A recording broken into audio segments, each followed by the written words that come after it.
Artinya, antara dia bilang harus di-manage secara bijak dan kontrasiklikal dalam pengertian gini.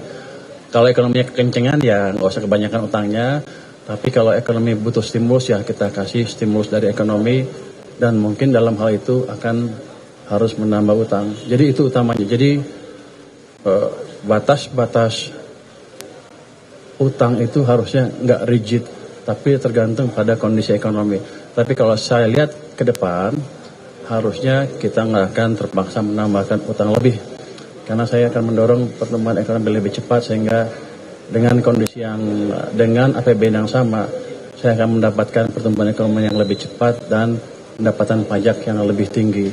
Jadi harusnya saya tidak akan ngutang terlalu besar. Mungkin saya perkirakan ada kemungkinan utang yang saya terbitkan tidak akan sebesar yang ada di APBN. Nanti kita lihat semester pertama tahun depan gimana realisasi pertumbuhan ekonominya. Saya pikir dengan memanage uang yang betul, yang baik, di mana uang pemerintah tidak mengganggu ekonomi, itu aja udah tambahan sedikit yang signifikan ke pertumbuhan ekonomi dan otomatis ke pendapatan pajak kita. Kalau saya nggak salah hitung, setiap tumbuh 1%, tambahan tumbuh 1% ekonomi, saya dapat tambahan income sekitar 220 triliun atau lebih. Jadi itu yang kita kejar. Kalau tambah 0,5%, income saya tambah 110 triliun. Jadi itu yang kita kejar nanti. Maaf ya, belum Pak. Iya, Pak izin kan terkait defisit sebelumnya Presiden menargetkan untuk 0% di 2 tahun ke depan. Tapi kita lihat APBN tahun ini angkanya justru naik dari 2,48 jadi 2,68. Nah ini gimana caranya supaya bridgingnya nanti bisa 0% Pak? Karena market juga butuh kepastian kan soal itu. Anda tadi dengar Demokrat usulnya apa dari Pak Said? Bijaksana dan kontrol siklikal. Itu tadi. Kalau lagi butuh kita dorong, tapi kalau nggak butuh kita kurangi. Kalau seperti sekarang, keadaan seperti sekarang, saya potong semua. Let's say belanja daerah nggak saya tambah. Yang lainnya saya potong. Ketika ekonomi lagi melambat, akibatnya apa? Anda udah lihat kan beberapa minggu yang lalu ada yang mau besar-besaran. Anda mau itu.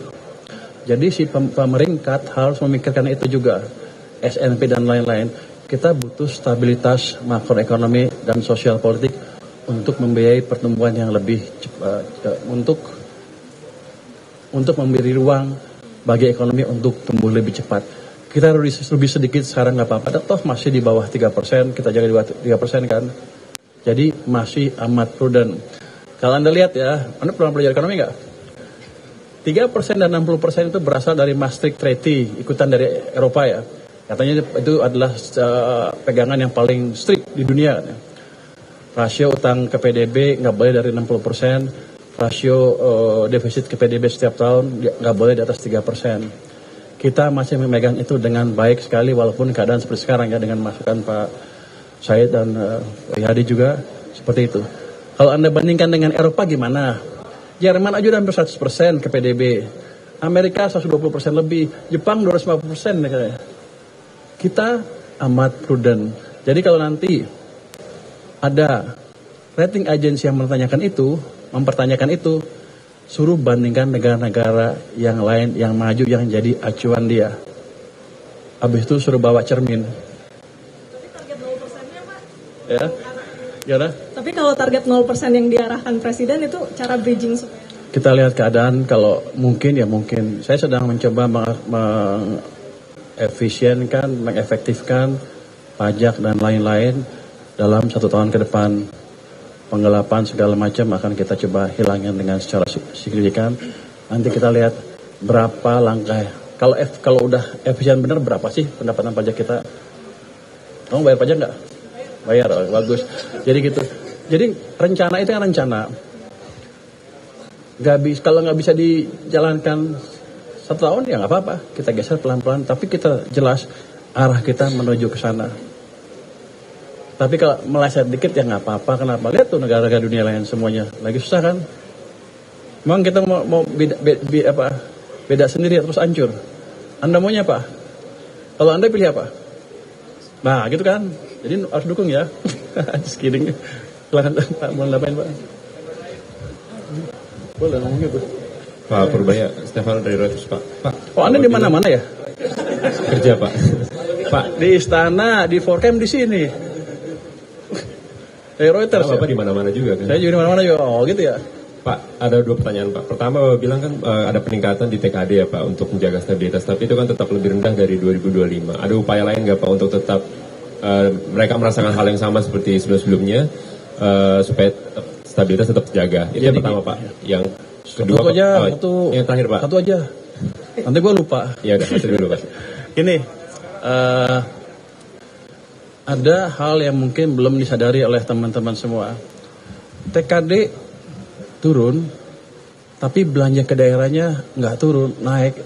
Jadi dialihkan ke program pemerintah pusat yang dibelanjakan di daerah. Tugas perbantuan, ya. Tugas perbantuan namanya. Itu totalnya mencapai 1.300 triliun dibanding tahun lalu berapa? 1.360. Tahun lalu berapa? Nah, tahun lalu 900, sekarang 1.367. Jadi naiknya 400 triliun sebetulnya secara total di daerah nggak kurang. Cuman kan tetap aja ketika Pemda atau desa kabupaten dan daerah susah menjalankan program, ya mereka agak terganggu seperti kemarin. Tapi secara manfaat tidak kita kurangin. Yang saya lakukan ke depan adalah memastikan yang 1.367 tadi betul-betul dibelanjakan tepat waktu. Jadi kita tidak melupakan ekonomi daerah. Pak Said memastikan saya memperhatikan itu. Jadi bos saya awal saya terus, jadi aman lah. Siapa ya? Pak, yang kedua itu Pak mengenai berbagi dulu deh sama kawan-kawan. Yuk. Dari saya apa sih ya? Kemarin kan raker sudah kemarin. Iya. Kawan-kawan semua terima kasih. Hari ini APBN kita untuk tahun 2026 sudah selesai disetujui dalam sidang Dewan Paripurna.